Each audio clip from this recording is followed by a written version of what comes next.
All right, welcome back.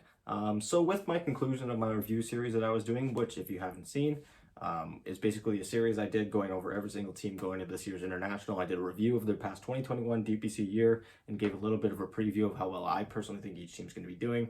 So if you have any team that you're following that is attending this year and you want to learn some more stats or anything about, go check that out. But like I said, with the conclusion of that, but we're still just over a week away from this year's international starting, I figured we'd just kind of fill in the rest of the time with some fun content just to kind of get everyone in the mood to watch some Dota. So I've gone back and I've basically looked at each team that attended every year's international grand finals, and I'm basically looking at each of their runs in the main event just to kind of see if there's any sort of pattern or which team is more likely to succeed in which scenario. And after writing down every single one, there is a clear pattern. Starting in the upper bracket and being the upper bracket champion has been a clear advantage. Of course, it's only small sample size of only 9 times, but I believe it was 6 teams have won coming in from the upper bracket as opposed to 3 that have come in from the lower bracket to win. But anyways, we'll get into it. So starting off all the way back in 2011, over a decade now in the past since this tournament, we have TI1 where Navi comes in and they beat eHome 3-1 in the grand finals. So Navi coming in, of course, with time, the internationals layout kind of changed a little bit. For example, in this TI, it was still the double elimination bracket. However, pretty much every series in the whole bracket was a best of one up until the upper bracket finals, the lower bracket semi and finals, and then the grand finals were obviously still a best of five. But the upper bracket team in the best of five grand finals had a 1 game advantage before the series even started. So TI1 was the only one that had that. So Navi actually only wins 2 games in the grand finals, but regardless, they still win. So Navi, at this point too, there were also 4 groups of 4 teams. There were no teams getting eliminated in the group stage.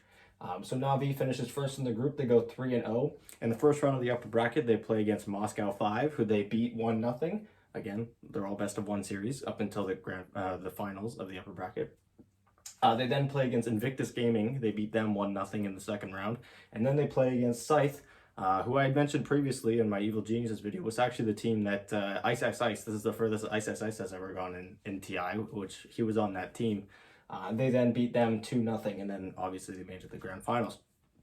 And then eHome, they also finished first in their group. They went 3-0 as well, so they were doing quite well for themselves. They first beat Tyloo 1-0 in the upper bracket, but then they lose to Scythe, the team that Navi ended up being later on. So they dropped to the lower bracket where they face some more teams that Navi had just played against, such as Moscow 5, who they beat 1-0. They then play against Meet Your Makers. They beat them 2-0. And then they play against Scythe. They have a rematch, and they beat them 2-1. Notably, they had lost game 1 in that series as well. So if that was still a best of one series, Scythe would have been the ones attending the grand finals. But regardless, eHome wins it, and they are the TI1 finalists. They finished second place. Next up, a year later, we have TI2, where Invictus Gaming takes a 3-1 grand finals win over Navi. Navi, of course, trying to repeat as champions. Looking at Invictus Gaming, they did quite well for themselves in the group stage. At this point, the groups were reduced to 2. So there were just 2 groups of 8. So there was still no elimination from the group stage. It was just purely seeding. So Invictus Gaming did quite well for themselves. I think they had only finished behind LGD Gaming, who went a perfect 14-0, but they were in the opposite group, so it didn't end up mattering. So Invictus Gaming goes 13-1 in the first round. They play against Evil Geniuses, who they beat 2-1. At this point now, pretty much every series in the upper bracket is best of 3, and almost every series in the lower bracket is best of 3 as well. I think the first 3 rounds of the lower bracket are all best of 1s at TI2. They run into, once again, 2 years in a row now, they run into Navi in the second round, and they get knocked out by them. They lose that series 2-1, but in the lower bracket, they play against eHome, they beat them 1-0. They then play against Team DK, they beat them 2-1, and then they beat LGD Gaming, and they beat them 2-1 to attend the grand finals. Navi actually had quite a weak group stage. They were in the same group as Invictus Gaming, so they ended up losing their series to Invictus Gaming as well. They go 8-6 in total, but in the upper bracket, they remain undefeated. So it kind of shows that Navi was particularly strong when it came to the actual main stage bracket. They beat Team DK 2-1, who Team DK actually shows up quite a lot on here for a team that a lot of people might not know as well. They were a consistently quite good team near the early days of Dota 2. In the second round, like I mentioned, they beat Invictus Gaming for the second year in a row, 2-1, and then in the upper bracket finals, they beat LGD Gaming 2-1. And then, of course, when Invictus Gaming and Navi met again for the second time, Invictus Gaming beat them 3-1. And notably, that first series that they played against each other in the upper bracket semifinals, that was, of course, the infamous series with the Patience from Zoe clip. An absolutely legendary clip that everyone should know. Moving on now to probably one of the most memorable TIs of all time. We have TI 3, where we had Alliance taking the Grand Finals 3-2 over Navi. So again, Navi attending the first 3 international Grand Finals. They have not been back since, especially with the same stack. Of course, Navi is a much different team now than they were, but regardless, Alliance wins at 3-2, and how they got there was from the upper bracket. They won all 3 of their series.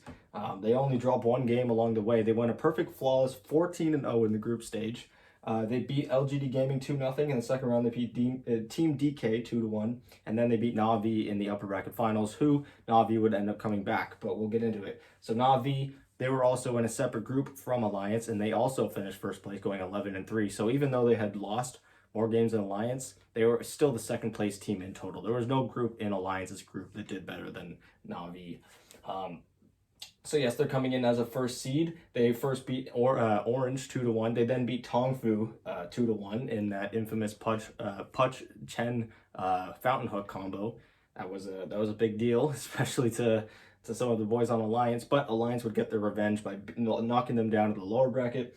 So Alliance beats them 2-0, and then Navi drops down to the lower bracket finals, where they play against Orange. Once again, they beat them 2-1 again to have their rematch against Alliance, which would still go Alliance's way. Next up, we have TI4, probably one of the more forgettable TIs, which is really unfortunate because it's really following up one of the best TIs. It got a lot of eyes on the game. This format also was really different. The group stage was in one group. They had all 16 teams in one group, and each team played against each other once.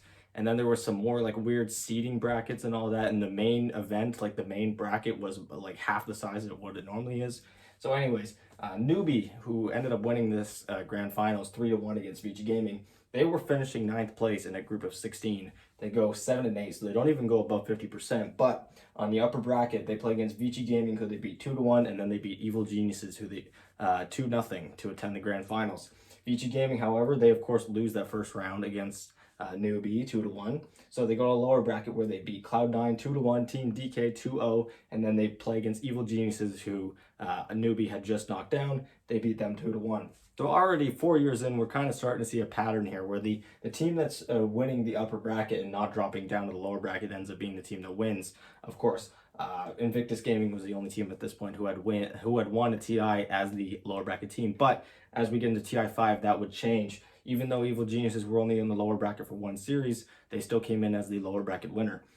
So Evil Geniuses, yes, in 2015 at TI 5, they beat CDEC 3-1 in a great grand finals. Of course, that was the infamous $1 million Echo Slam, or $6 million Echo Slam. First, Evil Geniuses they finished first place in their group. Sorry, I'm getting ahead of myself. They finished first place in their group with 10 wins and 4 losses. They start their upper bracket playing against Complexity, who they beat 2-0. They then play against eHome, who they beat 2-1. But when they face CDEC in the upper bracket finals, they lose. They get dropped down to the lower bracket. They lose that one 2-0. But they beat to that point, the only lower bracket team remaining when they drop down is LGD Gaming, who they beat 2-0, so that they can have their rematch against CDEC, which ends up going better for EG the second time around. So EG coming there, and that's the second time that any team coming in from the lower bracket has won. Again, they were only down there for one round, but technically they were the lower bracket representative. Next up, TI6, we have Wings Gaming versus Digital Chaos. Of course, Wings Gaming winning that one 3-1. Another common theme is that a lot of these grand finals ended up being 3-1. It's very common for it to be 4 games. Only once has there been a sweep, and only twice has there been a 5-game stretch. So yes, Wings finished 3rd place in their group. So again, they didn't really woe anyone right out of the bat, or right off the bat. They go 8-6 in their group stage. But in the upper bracket, the first round, they play against DC, who they would end up rematching in the grand finals later.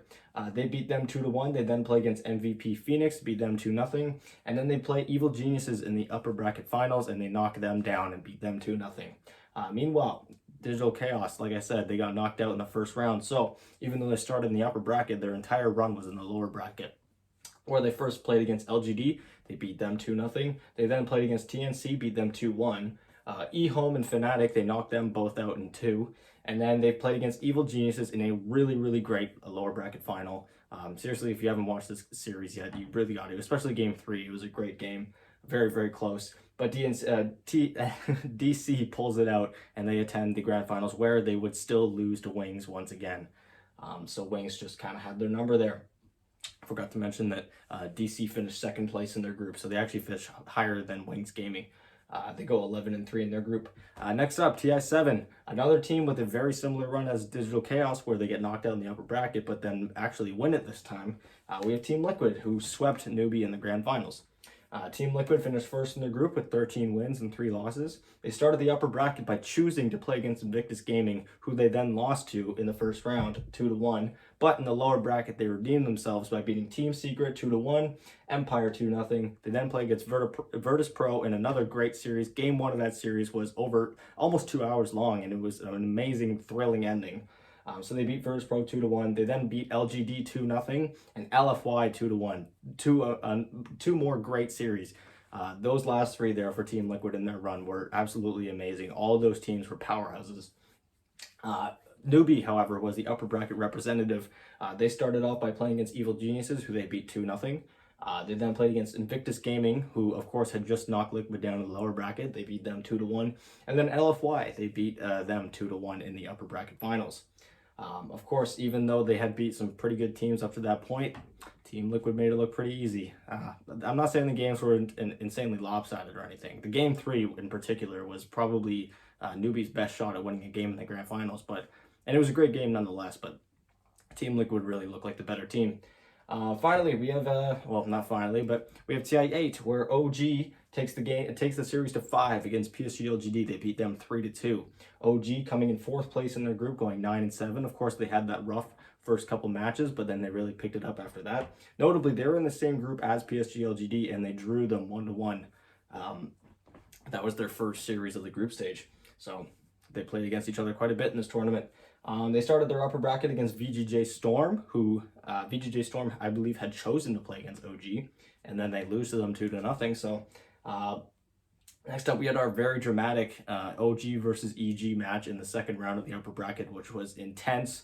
Of course, if you knew any of the drama between No-Tail and Fly to that point, you knew exactly what they were playing for, but OG wins it 2-1.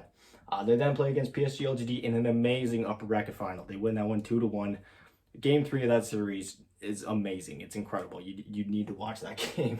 Next up, we have PSG LGD, who are technically coming in from the lower bracket, but like some other teams on this board, like Na'Vi here, they were only in the lower bracket for 1 round because they got knocked out by OG in the upper bracket final.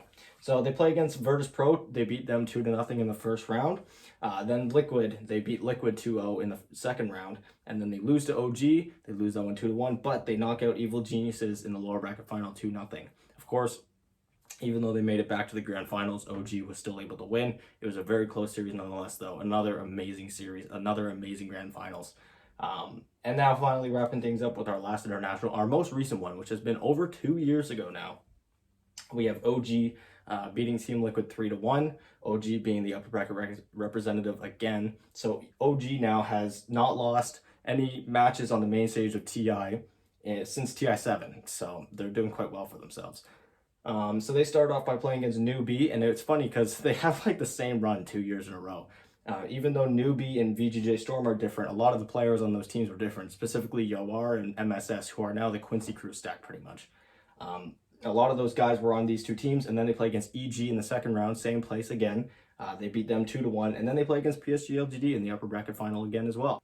So OG are coming into this grand finals once again being undefeated on the main stage. So who do they face? Well, for the first time ever, they face against another team that was also undefeated on the main stage. Yes, every single lower bracket winner to this point has had 1 loss in their run to the finals. Usually it's from the upper bracket to the lower bracket. Team Liquid was the first team to ever make it from the lower bracket, meaning they didn't drop a single series. They made it all the way through from the best of ones to the grand finals. So Liquid starts off winning 1-0 against Fnatic. It says 2-0. It's supposed to be 1-0 against Fnatic in that best of 1. They then play against TNC, RNG, Evil Genius, and Secret. They beat them all 2-0. So at this point, they haven't even dropped a game until the lower bracket finals, where they play against PSG LGD, who had just been dropped down by OG. They beat them 2-1 in a great series. Game 2 of that series is amazing. It's another really close, intense one.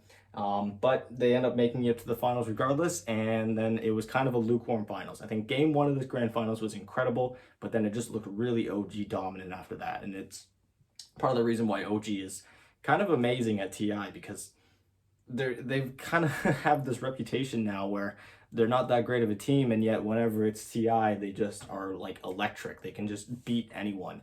Again, they haven't lost a series on the main stage since 2017. But granted, there's only been 2 internationals since then, but it's been 4 years, so that's something. So yeah, to wrap things up, total out of the 9 winners so far, 6 of them have been the upper bracket winner, meaning they are the team coming in that had won all 3 of their series in the upper bracket. 3 of them have been the teams coming in from the lower bracket, and only 1 team, again, Team Liquid from the last international, has actually made it to the grand finals from the lower bracket. So that means that out of 18 teams, only 1 team has made it when they qualify for the lower bracket. So if your team that you're cheering for starts in the lower bracket, chances are the chances that they make it to the grand final are quite slim. So just another little something there. Just also goes to show how important the group stage can be, because being in the upper bracket is such a huge advantage. But yeah, so that does it for my little brief review, little history of every year's international. I have the question down here: what do you think is going to happen in TI10? Is there going to be another team that goes on a lower bracket run like Team Liquid? Is there going to be another team that flops in the first round of the upper bracket and then goes on a run like Team Liquid in TI7 or DC in TI6? Or do you think it's going to be OG or some other team just winning from the upper bracket, going 4-0 in their series? Let me know all your thoughts in the comments down below as always. Again, I'm going to keep uploading until the start of TI, and then I'm going to be double uploading probably throughout all of TI and afterwards. So if you don't want to miss any of that, please subscribe, and I will talk to you guys tomorrow with another video.